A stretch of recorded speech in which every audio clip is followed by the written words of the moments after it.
Today, we're going to talk about performance patterns for building inclusive web experiences. Let's kick things off with Addy. Cool. So any user can have a slow experience.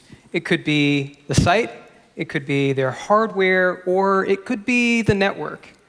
Now, have you ever watched someone that has poor network service? They usually let be staring at their phone, and then their arm just slides to go up and up and up and up, almost as if they're trying to pierce some force fields that will give them 4G. Now, I personally think that I probably have the worst network service here. If I go from one part of the stage to the other, if I just twirl around a little bit, I go from 4G to Edge. Edge being both my network connection type, but also my mental state. Now, we've all had user experiences that are fast and also plenty that are slow. So to support a web ecosystem that's inclusive of users who are both on low-end and high-end devices and networks, as developers, we need to start doing something. We need to start respecting the user's hardware and network constraints. You see, these characteristics really matter. Your user's hardware and their network type can massively impact the experience that they're going to have with your site. So let's talk about why that is. What are components that can contribute to that? Well, what's in a modern smartphone? We've got a CPU, memory, storage, a screen, and battery. Phone hardware can vary quite a lot. The hardware that's in your pockets right now can probably vary by quite a lot compared to the stuff that your users are accessing your sites on. L1, L2, L3 caches, all of these things can have an impact on the overall experience in pretty noticeable ways. Now, let's quantify this problem a little bit. Here is a visualization of the performance gap on mobile. What we can see here are the top 10 highest-selling smartphone sales for the first half of 2019. And what you'll see is that there's a huge gap between high-end devices and everything else. Like, it's about a 2 or 3 times slowdown if you're talking about the other hardware. Now, device characteristics matter quite a lot because one of the things we're doing is putting JavaScript increasingly into our sites today, a lot of it. And given that JavaScript is inherently single-threaded and more single-threaded than the rest of the platform, this stresses things like single-core performance. And so we need to care about things like the CPU. So if you're making sites that are only going to work on high-end hardware, you might be excluding some of your users. So this is something we've said for multiple years. If you want to build a fast site, use slow hardware. Alex Russell's been on the stage plenty of times saying the same thing, but I just want to remind you that that's one of the things that we need to just make sure we're constantly doing. Now, I talked about smartphones, but this problem of variance applies equally to desktops as well. There's a huge performance gap on desktop. Over here, we can see the CPU performance. This is using Geekbench data, same as the other slide. This is using Geekbench CPU performance data. And it shows us the highest-selling laptops on Amazon. And at the very bottom, I have a modern popular developer laptop, a MacBook Pro. And what you can see is that the devices that we're building our experiences on are so much faster than the devices that people are actually out there buying en masse. You can have old hardware that sticks around for years and years. People tend to have longer refresh cycles for desktop hardware. And there's just generally a huge performance disparity between low-end and high-end. So a question that Nate and I would like to pose to you today is, do we need to deliver the exact same experience to every user? We think that the answer is no. In a world with widely varying device capabilities, a one-size-fits-all experience doesn't always work. Sites that delight users on high-end devices can sometimes be very unusable on low-end ones, particularly in emerging markets and on older hardware. Now, we think that responsive design was a really good start, but we think we can maybe increment on it a little bit and improve it. So today we'd like to introduce this idea of adaptive loading. Now, adaptive loading is this idea that we build to support low-end devices first and progressively add high-end only features on top of it. This allows users to get a great experience best suited to their device and network constraints with fewer frustrations. So one core experience, everybody, people on high-end networks and devices get something that's just a little bit better. So let's chat about a few ideas in this space and how we can make it easier for everyone to give users a good experience on low-end devices. We're going to kick it off with a demo. So let me switch over real quick. All righty, let's see if this is working. Cool. So Paul, Irish, and Elizabeth earlier today, they mentioned this really neat YouTube lazy loading element that Paul had built for improving performance. And I thought it would be neat for us to actually try integrating that into an app and show you a few ways that we can improve on it. Before that, how many people here know what styled console logs are? All right, it's like 40% of the audience. So they basically look like this. They let us create these nice, fun, funky console logs. One of the really nice things about styled console logs is that we can also kind of abuse them to create our own console messages. So in my case, speaking after Paul Irish and Elizabeth Sweeney, but we're going to try to give you a decent demo of this idea. So here what we've got is basically a reimplementation of YouTube. It's using live YouTube data. And I'm going to keep the network panel open over here. We're going to navigate to a video. So let's go to this one real quick. And what we see is that 514 kilobytes worth of script are loaded for this experience. Now imagine we were to swap out the core video experience here for something a little bit lighter. Now I want to do something real quick to show you what we're going to do. So we've got this little window debug thing. What we can see in green is the core content for this experience. In red, we've got all this extraneous stuff. We've got recommended videos. We've got comments. And I thought it'd be interesting to think about, what if you're on a slow network or a constrained device, something with low memory or fewer CPU cores? What if we were to do something where, we can navigate back to the main experience? We can emulate this. Let's go into fast 3G, right? And if we now go to the video page, what we see instead is that we've actually used that lazy loading element from Paul Irish earlier, and it's only loading up 3 kilobytes of script. But we're being very intentional with only shipping this down to users who are in the worst conditions. So we're going to talk a little bit about these ideas. I'm going to switch back onto the slides right now. Now, there are 3 or 4 key signals we'll be looking at for adaptive loading today. First of all, we've got network for fine-tuning things like data transfer to use less bandwidth. We've got memory for reducing the amount of memory consumption on low-end devices. CPU for limiting costly JavaScript execution, and reducing CPU-intensive logic. And we'll talk a little bit about client hints, and we'll talk about JavaScript APIs for doing some of this stuff. Now, to make all of this easier, today we're releasing a new experimental set of React hooks for adaptive loading that you can go and check out. If you're using React to build experiences today, whether it's React on its own or Next.js, you can use these hooks for everything from network, memory, CPU, to employ some of the ideas that we're going to be talking about in just a second. And by the way, all of these are built on top of web platform APIs. And so if you're using a different framework, if you're using Angular or Vue, Svelte, Lit, any of these things, you can still employ these techniques. It's just that we're going to be focusing on React for now. Well, thank you. Thank you, one person. So let's kick things off with adaptive media loading. Now, this is the idea that we serve low-quality images and videos to users, reducing bandwidth and memory consumption. So picture, I've got a site where maybe I'm shipping down videos to everybody, but do I need to? Maybe I could be shipping down low-resolution images instead if your network can't handle it, if your device can't handle it.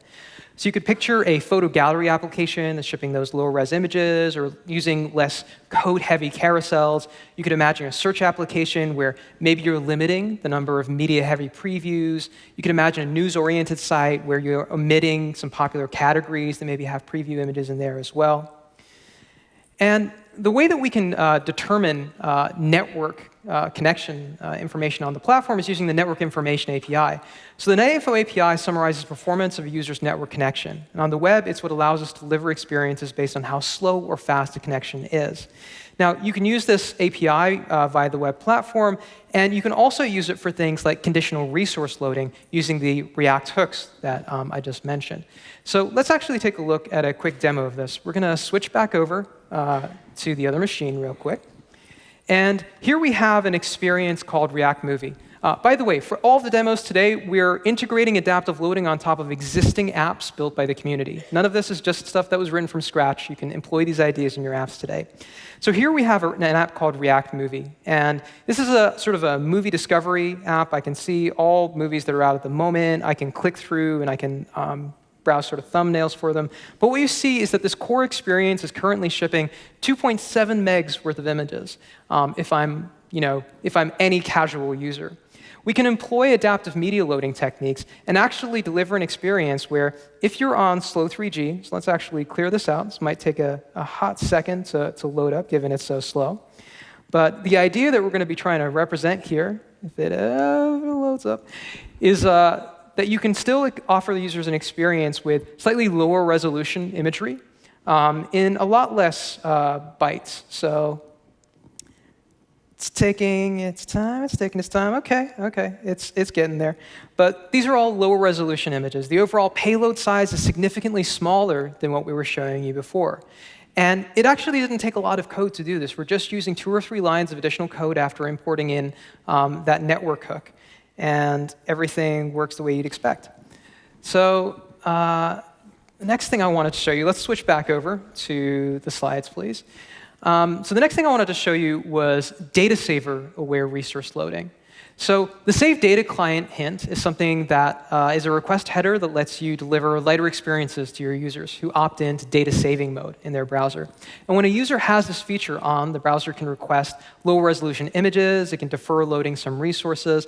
And this is available as a JavaScript API, but is also something you can use via client hints. So once again, here you see we're using our React hook in order to achieve conditional resource loading. A company that's using data saving as a mode, they've got a custom mode quite effectively today, is Twitter.com. So Twitter is designed to minimize the amount of data that you use. They've got a really nice data saver mode. And when you opt into it, you can get anywhere up to 80% reduction in overall data usage for images on the web, and anywhere up to 96% if you're including things like disabled video autoplay. I thought it would be neat for us to try re-implementing something like the Twitter data feed. So we're going to go and take a look at another very quick demo. So here we have the Twitter feed. It's a simplistic version of it. I can scroll through this feed. I can see plenty of tweets, plenty of resources. And the overall payload size of this is something like 6.9 megabytes overall. So this is including high-resolution images, videos, anything else that's supported. Now, using this hook or using just the web platform APIs for data saving, I can go and I can toggle this. And what you'll see is that we've switched out those high-resolution images for low-quality image placeholders. I can scroll through this feed pretty quickly. I don't have to be fetching the original images at full resolution. And if I want to see the full resolution image, I can just tap and get that same experience. Now, scrolling back up here, there is actually a video that has its autoplay disabled. This is by Mr. Doob, and I thought I'd play this for you. So this is basically what it looks like when we as developers have a nice payday. You're just like doing all your... I love that so much. My version of this is unfortunately a lot worse. Oh, great. Okay, live stage fail. Let's try this out again and see if the guys. Okay, all right. Okay, this is me. Cool. Very, very accurate. So let's switch back up to the slides for a second. Now, for a while, people have been asking for a media query for saved data. And although one doesn't exist just yet, there is an active proposal that's been made about introducing this idea of a user preference media query, prefers reduced data, that would let you design data-reduced variants of your site for users who express that preference. If you're interested in something like this existing on the platform, there's a link here where you can get involved in the discussion. I personally love to see something like this existing. Next up, let's talk about memory. So the device memory API adds navigator.deviceMemory, and it returns how much RAM the device has in gigabytes, rounded down to the nearest power of 2. Now, this API also features a client hints header device memory that reports the same value. And similar to before, it's relatively straightforward to use the memory hook in order to conditionally load different types of experiences. Now, I thought I'd show you a demo that's slightly different using this. Let's switch over to the other machine real quick once again. I discovered this really awesome website called Dixie. And Dixie do a bunch of consumer electronics. One of the things that they do is they sell mechanical keyboards.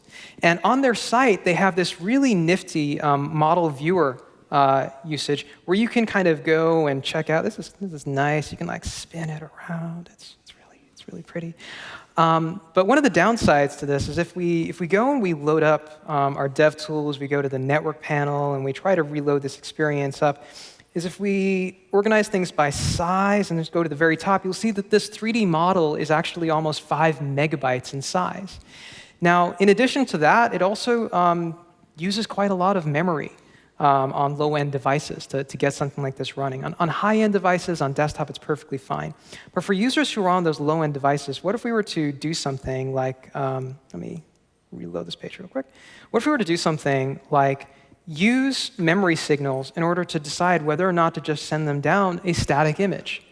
Like, we'd save on multiple megabytes worth of resources being sent down to those users while still giving users who are on high-end devices a really, really slick experience. I personally love these 3D models, love Model Viewer. Let's talk about JavaScript. So adaptive module serving is something I'm excited about. And this is this idea of shipping a light, interactive core experience to all of your users and progressively adding high-end features on top. So if a user's device characteristics and network can handle it. Now, it's this device awareness that takes progressive enhancement to the next step.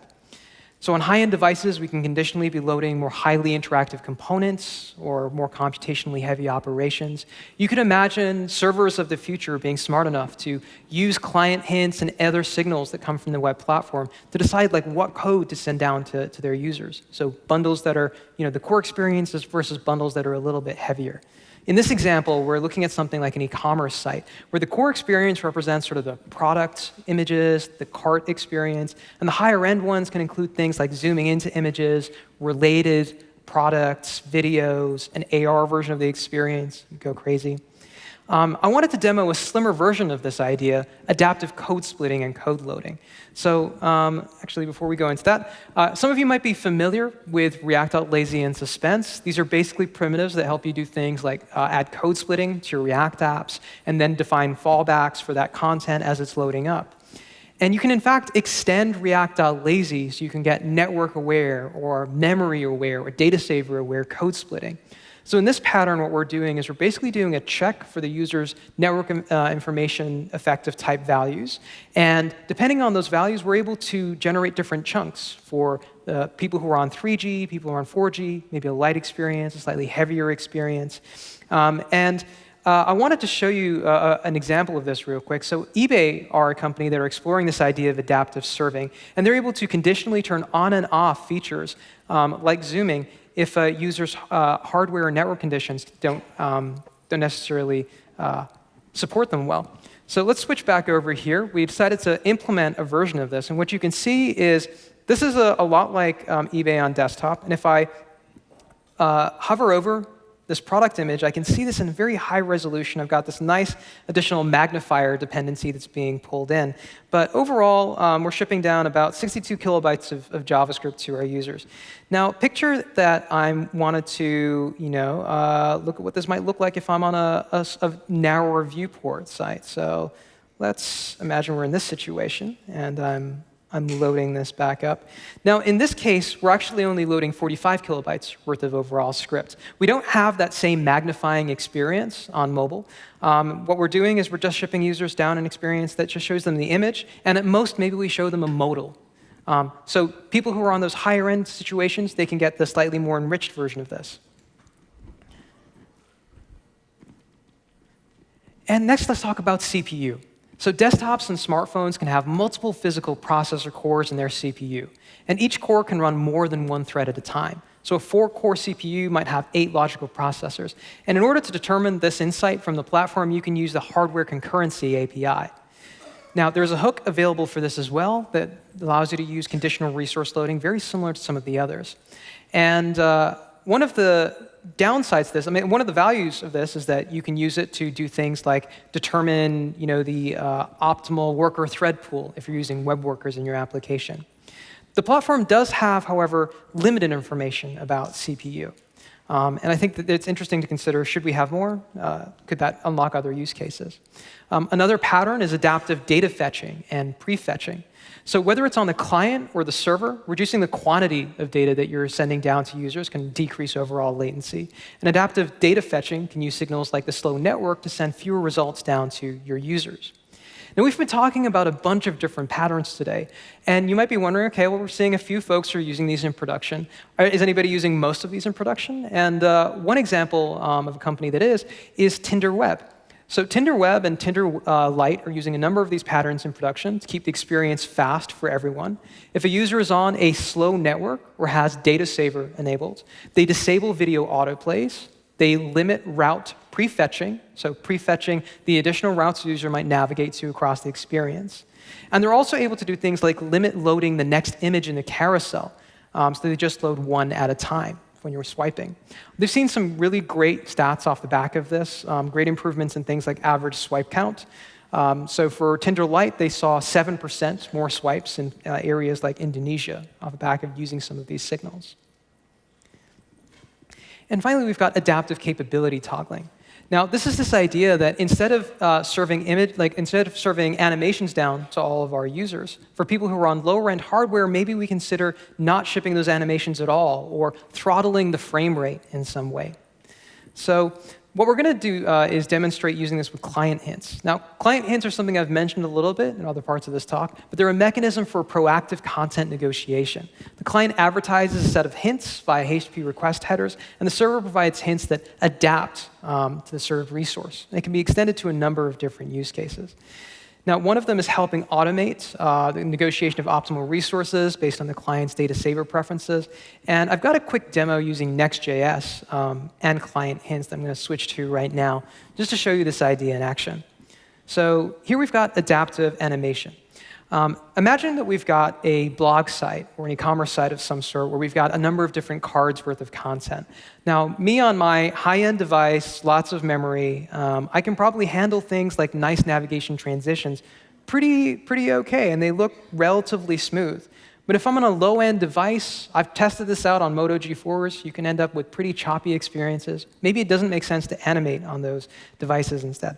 So one thing we can do is we can simulate all of those conditions that client hints allow us to do. And if I now try transitioning, I just get a very simple, basic navigation, the same type you're probably used to seeing in many single-page applications. But we're still able to give everybody an experience that best suits their hardware and network characteristics in these cases. So I'm really excited about that. Now, I'm going to invite Nate to the stage in just a second. He's going to talk a little bit about how Facebook uses these patterns in production. And one of the areas that we don't have a great solution for on the platform just yet is this idea of device class detection. So you might have noticed across some of these ideas, we've been basically bucketing things into, you were on a slow site, you're on a slow device, or you're on a fast device, you're on a slow network, you're on a fast network. Now, one thing we could do to build like an ultimate solution around this stuff is have a setup where we're taking a look at the user agent string, determining like what is the hardware we think you're on. We could connect that up to Geekbench performance data, and then we could decide based on thresholds, is the combination of your RAM, your CPU, and your CPU score considered low-end or high-end? Now, this is very difficult to duct tape together in a way that makes a lot of convenience today. But I'm really excited, actually, for Nate to talk a little bit about how Facebook tackles this problem in a little better ways. So please join me in welcoming to the stage Nate.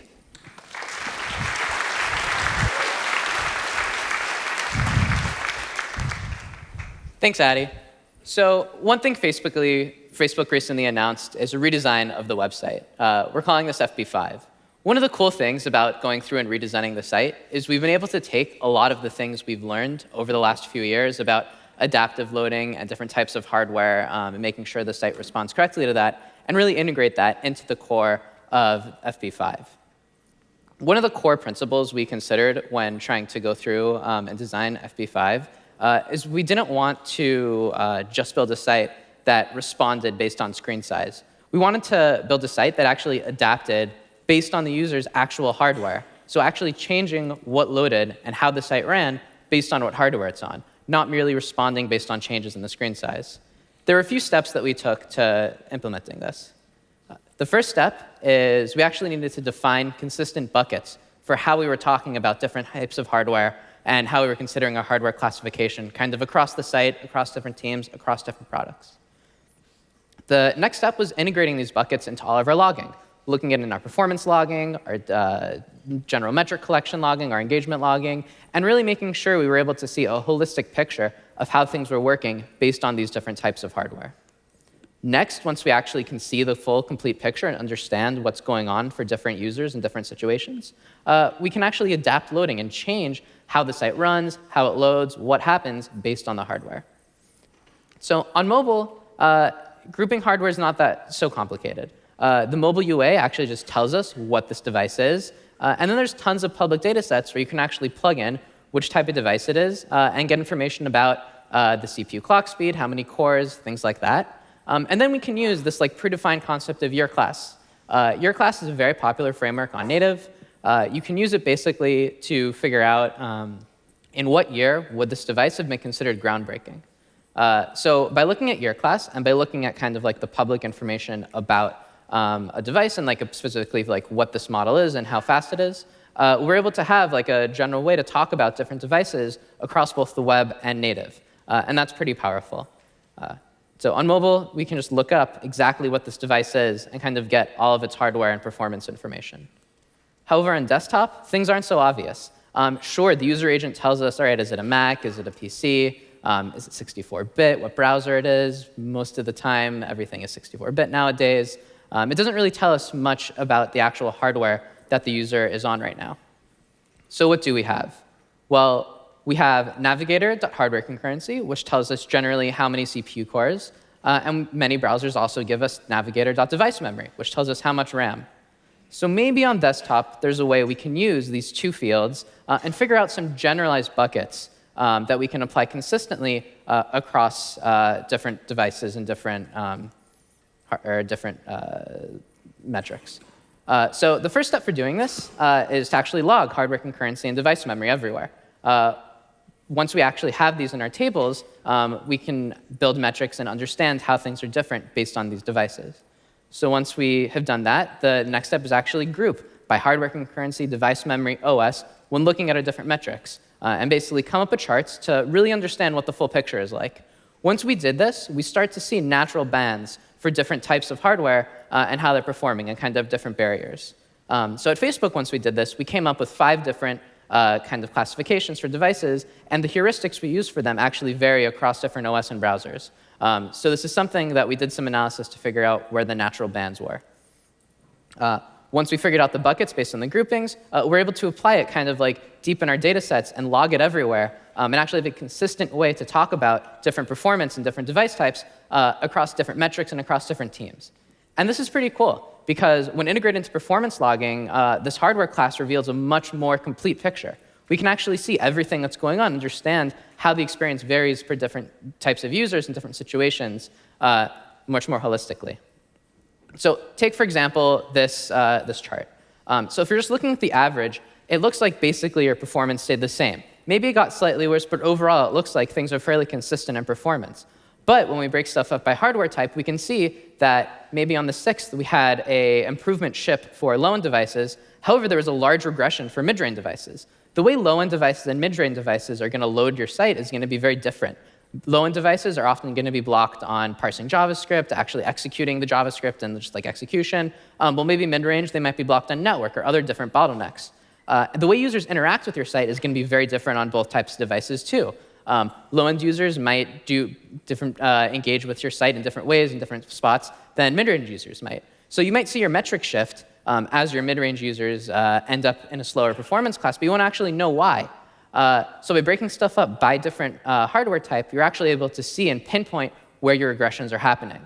The other thing that this can help you with is shifts in user population. Let's say that a low-end device suddenly goes on sale in an emerging market, and all of a sudden you have a lot of users on your low-end device. If you're just looking at the overall average, you might think, oh, I have this big regression right now. When in reality, there's just more users taking advantage of the promotion on a low-end device.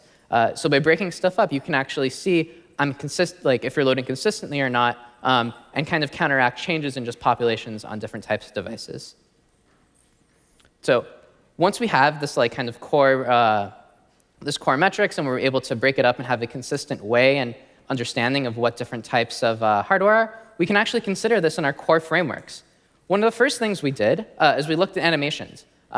Animations take time to render. The browser will attempt to paint a frame, then if it can't, it'll just throw out all that work. But every frame the browser is attempting to paint something and render an animation, it could be doing something else and actually helping you load your page. So on low-end devices, animations kind of looked like this. They were somewhat janky. They would render a frame, wait a while, show another frame, and eventually stuff would load. But it's not a good experience, this kind of animation. One of the first things we did is we just stopped shipping animations in many instances on low-end devices.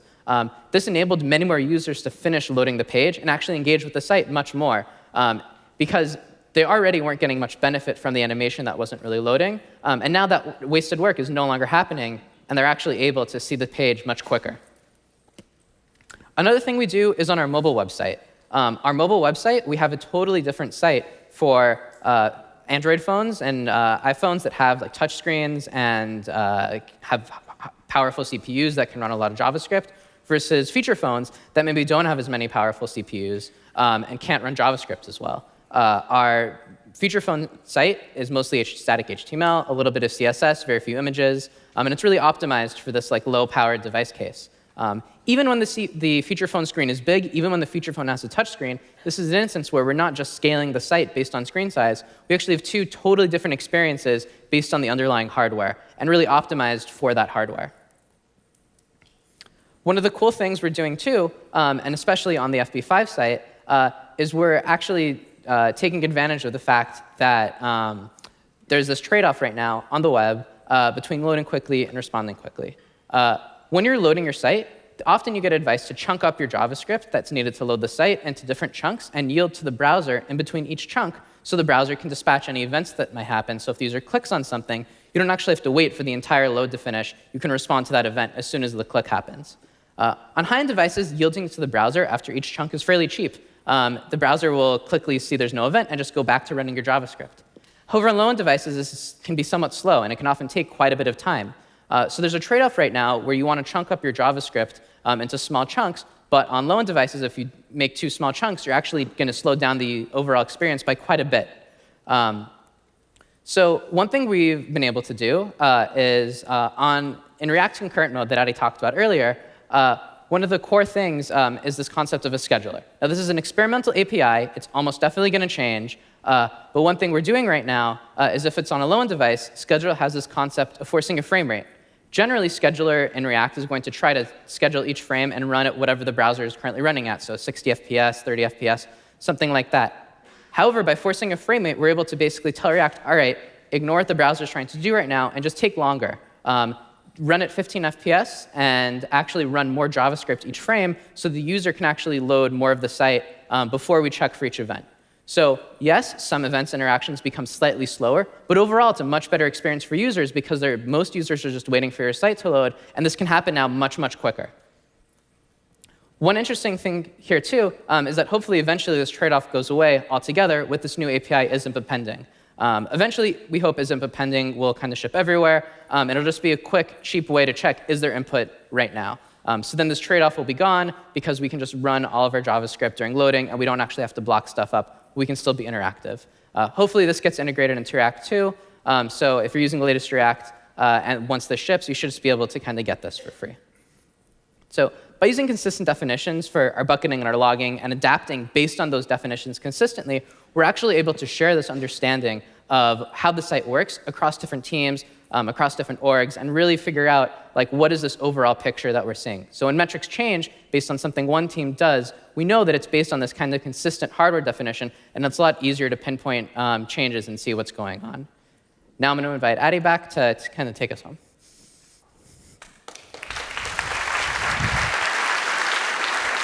Thank you, Nate. Had some better network service in the back. So that's it for adaptive loading. Today we talked about adaptive media loading, code serving, data fetching. In general, a lot of these ideas have got some promise, and we're very excited about them. They do have some potential drawbacks that are worth being aware of. Adaptive loading does use this idea of often point-in-time information about the user's device and network constraints. And you do want to keep in mind what impact is that going to have on things like HTTP caching. So just be very careful with adopting these techniques. I do think they can have a lot of promise, but that nuance is probably useful to talk about as well. And adaptive loading isn't it's not this groundbreaking huge thing, right? It's an incremental practice. Over many years, we've been talking about this idea of trying to increasingly become more lazy first with our content. And so adaptive loading is really just an incremental pattern on top of those things. And so in general, even if you take nothing else away from this talk, try to reduce, defer, and coalesce the resources that you're serving down to your users. Ultimately, what we're trying to do with these patterns is build experiences that have inclusivity in mind. Build a core experience, ideally, that works great for everybody, and toggle or layer on features that can make it even more awesome if a user has enough memory, CPU, or a fast network. So that's it for adaptive loading. Thank you. Thanks so much.